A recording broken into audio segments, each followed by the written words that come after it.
Hello everyone. పిల్లలు ఎప్పుడు chocolates కావాలి అని అడుగుతూ ఉంటారు కదా. మనకి ఇష్టం లేకపోయినా ఇచ్చేస్తూ ఉంటాం, ఇంకా తప్పక గొడవ చేస్తున్నారని. అలా కాకుండా బాదం పప్పు ఇంకా బెల్లంతో సూపర్ టేస్టీగా క్యాండీని ఎలా తయారు చేసుకోవాలో చూసేద్దాం. ముందుగా స్టవ్ ఆన్ చేసుకొని ప్యాన్ పెట్టుకొని 1/2 కప్పు బాదం పప్పుని వేసేసుకొని సిమ్లో పెట్టుకొని మంచిగా రోస్ట్ చేసుకొని చల్లారిన తర్వాత మిక్సీ జార్లో వేసేసుకొని 2-3 యాలకులను వేసుకొని మెత్తగా గ్రైండ్ చేసుకోవాలి. అదే ప్యాన్లో 1/2 కప్పు బెల్లం అలాగే 2-3 స్పూన్ల నెయ్యిని వేసుకొని బాగా మిక్స్ చేస్తూ ఉండాలి.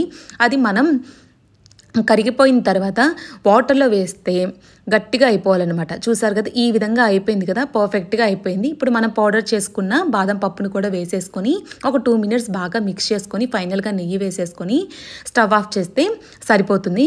ఇప్పుడు ప్లేట్కి నెయ్యిని అప్లై చేసి మనం చేసి పెట్టుకున్నదంతా ఈ విధంగా స్ప్రెడ్ చేసుకొని కొంచెం వేడిగా ఉన్నప్పుడే మనకి ఏ సైజులో కావాలంటే ఆ సైజులో, షేప్లో కావాలంటే ఆ షేప్లో చేసుకుంటే సూపర్ టేస్టీ క్యాండీ తయారైపోతుంది.